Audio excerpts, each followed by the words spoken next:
Hello everyone, welcome back to my channel. In today's video, I'm sharing a few glimpses from yesterday and today. I managed to shoot some short clips while cooking and I thought I would share them with you all. Yesterday I planned to make chicken and in the morning my husband brought a whole fresh chicken. Before cooking, I want to share a small but important tip about the cleaning chicken properly. So whenever you bring a chicken home, make sure to clean it thoroughly. Inside some pieces you may notice a small red patches or a blood clots, so it is very important to remove these completely. So if not cleaned properly, they can cause the stomach discomfort or bloating, so which is not good for health. And instead of simple putting all the chicken pieces into a water and rinsing them once, take time to clean and each pieces individually. Check carefully and remove any red or unwanted portions. Then rinse the chicken in fresh water at least 2 to 3 times. I personally rinse it for 3 to 4 times to ensure it is properly cleaned. I'm not showing the complete video cleaning process here because it would make a video too long. However, I show a small clips of how I remove those red portions from chicken. This is just a small tip from my side. I am not sure how many of you follow this method, but I believe properly cleaning is very important before cooking. I hope you find this helpful.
After cleaning the chicken thoroughly, I separate the pieces based on how I plan to use them. I divide the whole piece into the two portions because we cannot finish an entire chicken in one day. For the curry, I usually choose the bone-in pieces. In my family, they prefer bone pieces for curry and often ignore the softer, boneless pieces. So I set aside the softer pieces to prepare kebab for the next day. I place them in a separate bowl, marinate them lightly if needed, and I store them in a refrigerator for later use. For now, everything is neatly stored in the fridge. Now let me quickly explain how I prepare this simple and delicious chicken curry. Don't worry, it's an easy recipe that anyone can try. First, I take one large onion. If you don't have a large onion, you can use 2 medium-sized onion. I also use coconut, but this depends on the personal preference. My husband does not always like coconut in curry, so I don't add it every time. Sometimes I include it for extra richness. After peeling the onion, I wash it and chop it into small pieces. I add the chopped onions to the mixture jar. Next, I add fresh coconut pieces. Make sure to cut the coconut into small pieces so that it grinds smoothly into a fine paste. Then I added 2 or 3 tomatoes. Tomatoes give a nice tangy flavor and enhances the taste of curry. For spices, I add 1 teaspoon of cumin seeds, half teaspoon of pepper, and 2 teaspoon of red chili powder. You can adjust according to your spice preference. So you may also use green chilies instead. 1 and a half teaspoon of garam masala and 1 teaspoon of chicken masala, 2 teaspoon of coriander powder for balanced flavor, half teaspoon of turmeric powder, and 2 teaspoon of homemade ginger garlic paste. Finally, I add the handful of fresh coconut leaves. I grind all these ingredients into a smooth, fine paste. Make sure the paste is very smooth. This helps the curry turn out rich and flavorful. Now I switch on the stove and place the pressure cooker on the flame. I'm preparing this curry in the pressure cooker for the convenience. Before cooking, I also added the potatoes. Potatoes gives a wonderful taste to the chicken curry. Trust me, they make it even more delicious. I learned this tip from one of my Muslim auntie. She always added potatoes to the chicken curry. When I once asked her why, she told me that the potatoes enhances the flavor and absorbs the spices beautifully. After trying it myself, I completely agreed. Since then, whenever I have potatoes at home, I make sure to add them. Now I add 1 teaspoon of not 1 teaspoon, it is a 1 tablespoon of oil to pressure cooker, and we are ready to start cooking. I always try to cook in a simple and a neat way. I would really love to know how many of you follow my tips and recipes from my videos. Please let me know in the comment section. It truly makes me happy to read your comments and feedback. Nowadays, I have not been able to upload videos regularly because of my busy personal schedule. Sometimes I really feel like shooting a video, but due to household responsibilities and other commitments, I am unable to do it. So I'm really sorry about it. So please excuse me for that. However, I will definitely try to upload at least 3 to 4 videos a week. As for shorts, it depends on my mood and situation at home, and but I will try to upload those as well. I know my views may dropped a little because I have not been consistent on YouTube. Consistency is very important, especially at the beginning of YouTube journey. Since I'm still learning and managing everything at home, I sometimes have doubts and challenges, but I promise I will come back with a better consistency and improved content. Now let me continue with the curry recipe. After adding 1 tablespoon of oil to the pressure cooker, I add the grounded masala paste that we prepared earlier. I saute it for about a minute, not too long, just until the raw smell goes away. Then I added all the chicken pieces into the cooker and mix everything well so that the chicken is fully coated with the masala. After that, I add salt according to the taste. Sometimes families prefer less salt while others prefer a strong flavor, so adjust it based on your preference. Once everything is mixed properly, I close the lid and pressure cook it for at least 3 whistles. The cooking time can be depend on the type of water you use. With the soft water, the chicken cooks faster. With the hot water, it may take a little longer. You can first cook for 2 whistles, check the consistency, adjust the water if needed, and then cook it for 1 more whistle.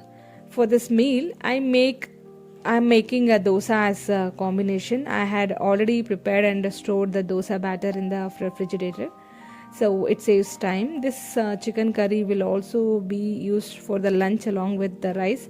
That's why I prefer making it in the whole morning itself, so it saves time later in the day. And that's it for yesterday's video. Now let me begin today's video. I started shooting early in the morning itself.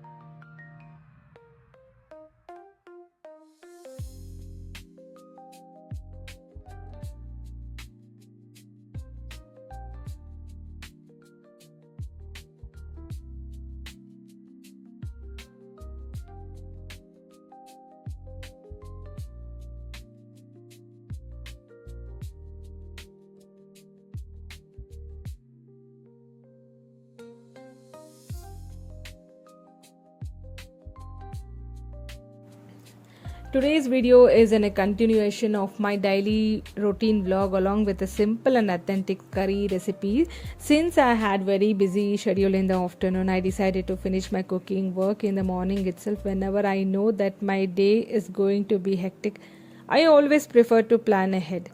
It really helps me manage my time better and keeps me stress free later in the day. So for today's recipe, I'm preparing a simple homemade curry, nothing too fancy, nothing too complicated, just a comforting traditional style curry that goes perfectly with the chapatis or rice. I started by taking a one large onion. If you don't have a large onion, you can use two medium size onions. I chopped the onions into small pieces and transferred them into the mixture jar. Then I added two tomatoes since I am also using tamarind in this recipe. Two tomatoes were enough for the tanginess. For tamarind, I used to take a small size of lemon size, and tamarind gives a beautiful depth of flavor, mild sourness that balance the spice perfectly. Along with that, I added about 8 to 9 cloves of garlic. Garlic gives a strong and authentic style, especially in traditional curries. I chopped the tomatoes into a small pieces before adding them to the jar so that everything grinds smoothly. In between, I realized that I forgot to shoot a few clips while preparing. Sometimes when we are managing cooking and shooting at the same time, small things get missed. So please excuse me if the video feels slightly incomplete in some parts. I'm still learning and balancing with the cooking and recording together. Next, I placed a pressure cooker on the stove and added some oil. Once the oil heated up, I added mustard seeds and cumin seeds for tempering. The moment they started splattering, I suddenly realized something. I had forgot to grind the masala paste. There was no masala ready at home, so I quickly switched off the flame and went back to the mixture. While grinding, I also remembered that I forgot to add coconut. So I added a small piece of fresh coconut to the jar and ground everything into a smooth paste.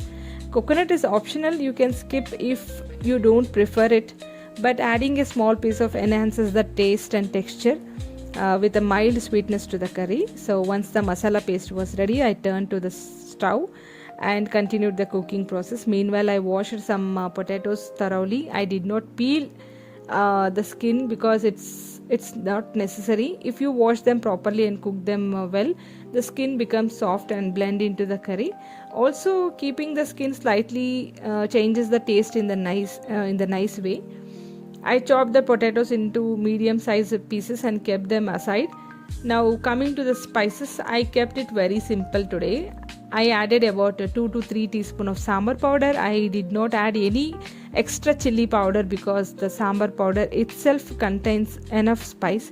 The quantity of the spice completely depends on your family preference. If your family prefer mild spice, reduce the quantity. If they like the spice, you can increase it slightly.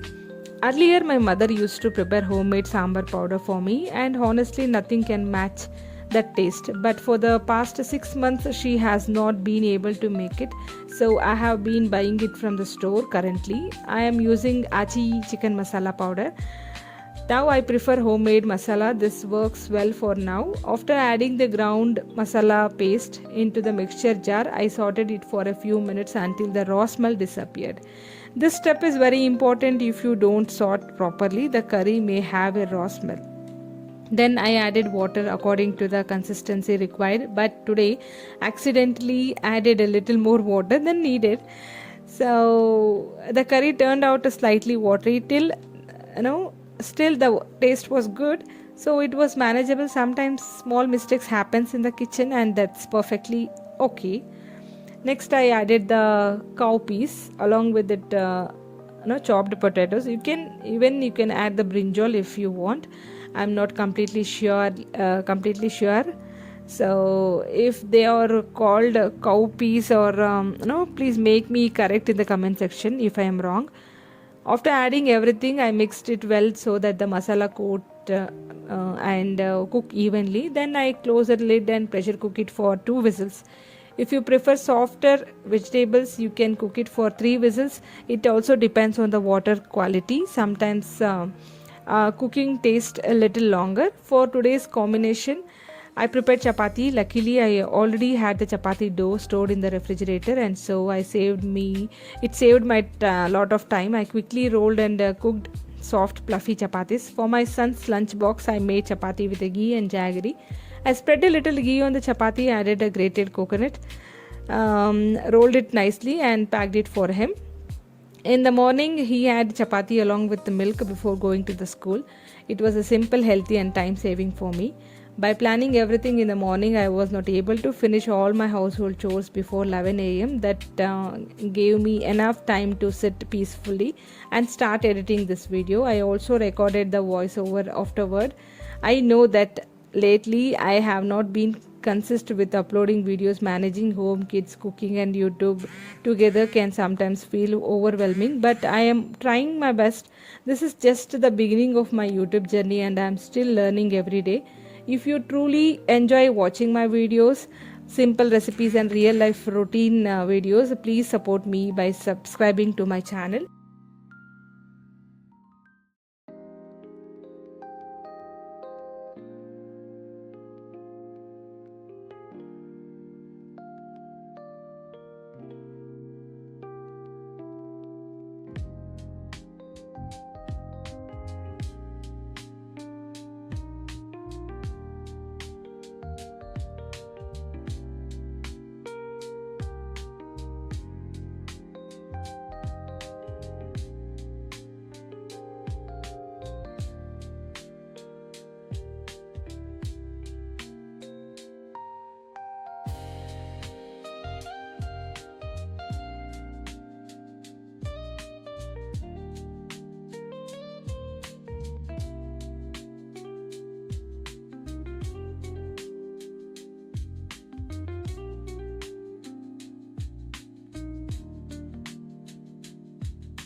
Your comment and likes really motivate me. Whenever I read your comments, it genuinely makes me happy. I may not post every single day, but I promise to try uploading at least 3 to 4 videos a week. I also plan to upload shorts whenever possible. Thank you so much for being a patient and supporting me through this video and journey. Your encouragement means a lot to me. If you like this video, please give a thumbs up, share it with your friends and family. Don't forget to subscribe. See you in the next video. Until then, take care. Bye bye.